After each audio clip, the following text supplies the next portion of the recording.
Presiding Officer. I was honoured to be the Scottish Greens representative on the Gender Sensitive Audit Board, and I would like to place on record my gratitude to all those who participated in and supported the board, those who contributed to the research undertaken by Dr. Fiona Mackay, and the wider discussions that have been going on around these issues over the last year or so. This report, which I and my Scottish Green colleagues warmly welcome, highlights many of the ways in which this Parliament structures, processes and proceedings disadvantage women, and also identifies some of the ways in which those imbalances can be redressed. Much of the injustice and discrimination identified is structural, a result of deep-rooted societal attitudes, traditions and assumptions.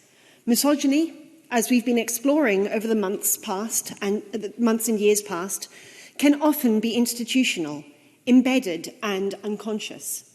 Education, awareness-raising, data collection and the sharing of best practice regionally and globally can go a long way towards uncovering and alleviating these forms of gender bias. But, Presiding Officer, we will fail in our duty if we do not acknowledge that this is not always the case. Expressions of misogyny in this place, and in this chamber in particular, are not always unconscious, unwitting, or accidental. I will be specific. I need to be specific for the sake of my women colleagues here now, and for those who I hope will join us in the future, if they are not repulsed by the less than pleasant reception they can unfortunately expect. The language used by some Conservative members of this Parliament is deliberately and consciously sexist and misogynistic, using age-old myths and toxic tropes to manipulate political discourse and distract attention from their own shortcomings and their party's current chaotic depravity. Last week, for example, I dared to critique the Tory legend of infinite growth on a finite planet, its view of tourism as yet another extractive industry, and its baseless opposition to a policy which has been successful throughout the world. I presented a vision of a different kind of tourism, one which works with local communities, economies and ecosystems for the common good and well-being of all. Murdo Fraser, in his summing up of the debate, made no response to my substantive points, dismissing me with a comment that I was, and I quote, wired to the moon and on a different planet from the rest of us. I've heard far worse, of course, in this place and elsewhere. One incident that sticks in my mind was in 2007, when, as a newly elected councillor, a Conservative elected representative told me that he did not believe women should be in politics, but basically should be pregnant, barefoot, and in the kitchen. Others have already mentioned the disproportionate levels of online abuse women receive, or being talked over and ignored, or our points only being taken seriously when repeated by a man. And these are not one-off incidents. My women colleagues and I regularly are the objects of Tory ad hominem attacks, of shouting and sedentary chuntering while we are speaking, and of aggressive interventions. The figures in this report showing that women speakers accept 72% of men's interventions, with only 53% of women's interventions being accepted by men, indicate something of this power imbalance. Yes. Emma Harper. Thank Maggie Chapman for giving way. I know you're describing experience in this place, and said, would you agree with me that it's quite worrying when we hear that's what's happening in other places, like in Westminster, that female colleagues are mooed at across the chamber from opposition? That would worry me also. Thank you. We need to speak through the chair. Maggie Chapman.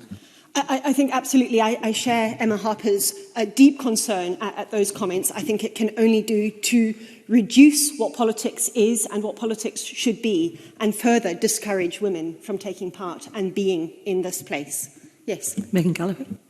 I thank Maggie Chapman for giving way, and I don't want to do tit for tat today. However, there has been occasions where I myself have been subjected to abuse, but this time it's been from Scottish Green members.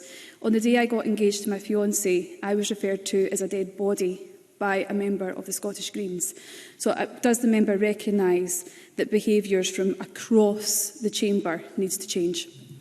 Maggie Chapman. Absolutely, I recognise that, and I'm sorry for that. If I'd seen that or heard that, I hope I would have had the courage to call it out, because that is unacceptable behaviour. Murdo Fraser was rightly criticised by members of this Parliament for his language, which drew upon deeply offensive and damaging conceptions both of people with mental illness and of women, both wired to the moon by their vulnerabilities or their reproductive systems. But he and his party didn't seem to mind that at the time. In fact, I'm quite sure that many relished it, because now that was the story, not the threadbare cloak that is Tory policy, but the fact that another privileged cis white man was being called to account for his bigotry. I wasn't the real victim of the words that day, only their excuse. The real victims, the collateral damage, are the people who have experienced mental health difficulties, who hear their struggles dismissed with a cheap jibe. The women who turn away from the circus that is public life in disgust at its poison.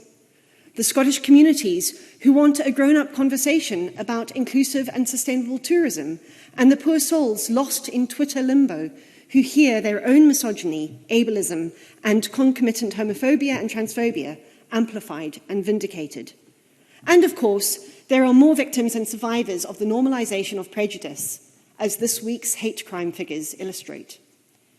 It's a stimulating game for the boys, perhaps, but the Scottish Tories didn't make it up. Donald Trump's response to his criminal charges, Boris Johnson's accusations against the Privileges Committee, all follow the populist playbook of defensive masculinity. And if there's a woman to be blamed, as Harriet Harman knows, that's pretty near perfect for them. We can do better than that. We should do better than that here. A few years ago, the Young Academy of Scotland drew up a charter for responsible debate, principles to enable discussion that is informed, accurate, broadly evidenced and honest, discussion that is respectful, empathetic, judicious and open to change, discussion that is inclusive, identifying common ground and addressing imbalances of power. I would urge all of my colleagues from across the chamber to look at those principles, and I would ask ourselves how fully we uphold them, both in what we say ourselves and in the standards we expect and demand for our shared proceedings. Our culture will be the better for it, and women and parliaments of the future, as well as the Scotland of the day, will thank us for our courage. Thank you.